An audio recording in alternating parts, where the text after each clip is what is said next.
Okay, so today we're out in the woods as usual, enjoying it. The crickets are especially loud up there, going down Blue Trail and enjoying the walk. A little rocky today, so maybe looking down a little more than usual. You can see the lovely stones here with their very interesting erosive patterns. Got some of the local limestones that are constantly eroding out, and we've got even a little cave up here as a result. They call it the grotto, and it's fascinating. Wearing my Yuri's Night t-shirt. I'll have to go in depth on that sometime, but what it basically is the World Space Party. So every April 12th there is an event that celebrates the great achievement of putting the first human in space, Yuri Gagarin, hence the name Yuri's Night.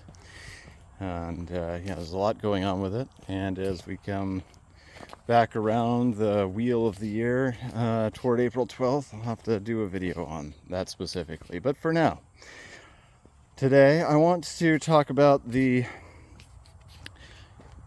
upcoming X Prize. Well, it's not upcoming, I should say. It's actually running right now. The X Prize Foundation does a lot of these different things, but this specific one that got my eye this time was that they're making a series of films, or at least going to get a series of film pitches from people. So I believe it's up to a 3-minute trailer that you can make by whatever means you prefer. AI is not only on the table, it's actively encouraged as an option. One of many creative tools you can use if you want to make your 3-minute trailer just whatever it's going to be, which I very much appreciate. We get to utilize these new tools. We're getting large organizations with money behind them really supporting that application and making it all the sweeter when you manage to put something together, because you don't have to worry that you did something wrong or you used the wrong toys. Oh no, me. They can't do that. We can't explore some novel opportunity. No. But anyway, they're very much encouraging that, which is fantastic. And I believe it was up to some 12-minute proposal treatment, which is just written.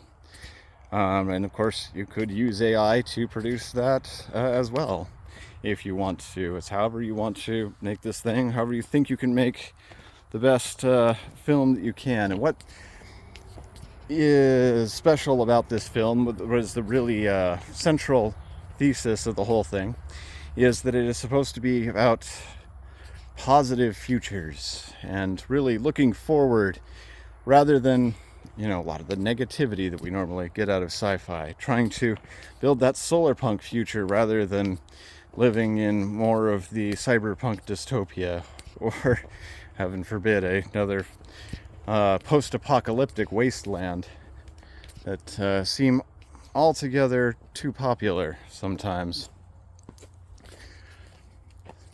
So those are the films we're going to be creating, and that is very nice to see some pushback on that, because it is something that we see a lot of in modern television and film, and has to a certain extent been the case throughout much of science fiction. You just end up with a lot of these negative futures because, of course, that's where you get some of the more compelling story ideas, and you get those negative perspectives that people really resonate with. It's like, oh, they get just like we see in media in general. What was the phrase? It bleeds, it leads. The negative things that are happening, the unfortunate events, are the things that really grab people's attention and get them hooked and coming back.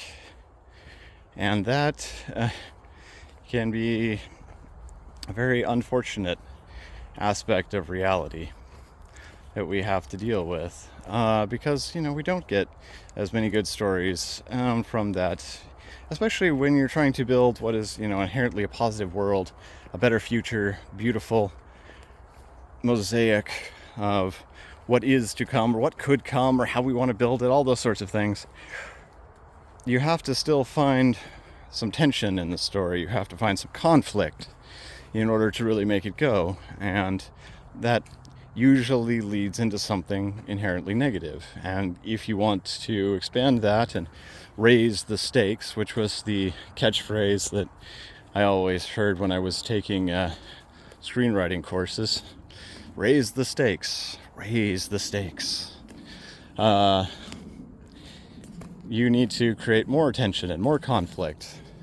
And in doing so, it can cause the world to look ever worse and bigger problems and more things falling apart. And so there's a challenge there to try and balance this out and have a clearly positive future world without losing sight of that. You know, that's where Star Trek has done a great job. Everything is, there's always challenges. There's always something to resolve, some new thing to explore, some alien that's causing problems, some internal conflict that has to be resolved. But at the end of the day, it's still a beautiful near paradise where everybody has more of what they want or need, can get, and can go around. And I suppose that was always kind of the greatest frustration for me when looking at something like Lord of the Rings. It's not sci-fi, it's not the future, but every time it would go from one point to another. Okay, and resuming.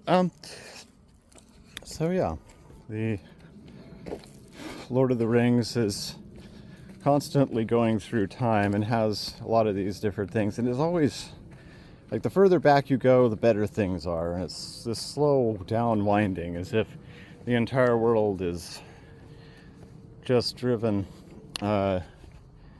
poorly at all points. You know, somebody might manage to invent something, but they'll never recreate it for whatever reason, that they lose that ability, that knowledge is lost immediately.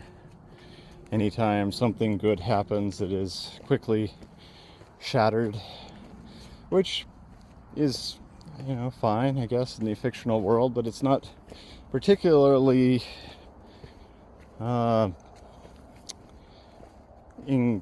interesting in terms of convincing people to try and build a better world, or try to move forward and do novel and interesting, great things, because it always has this kind of negative view, and that's not really where we want to go with it.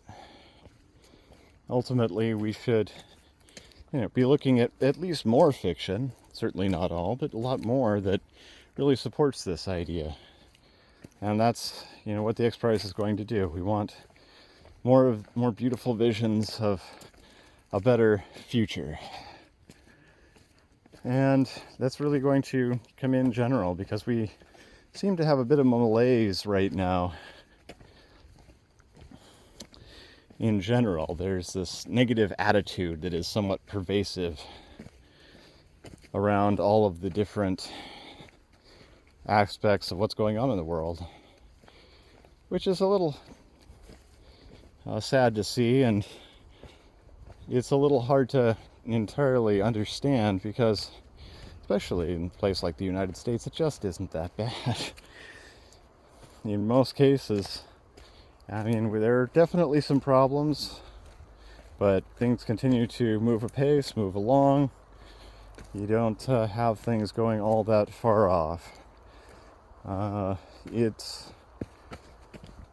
most people doing pretty well, actually. All the basic needs are met, and yes, it's stressful, and yes, you have to, the work is going on and all this sort of thing, but if we look around, things continue to improve. New technologies are coming through. Heck, we're using the whole artificial intelligence thing that people get so frustrated about, but it really is amazing, fascinating, powerful, useful technology that is genuinely doing good things, even if the economics haven't been sorted yet.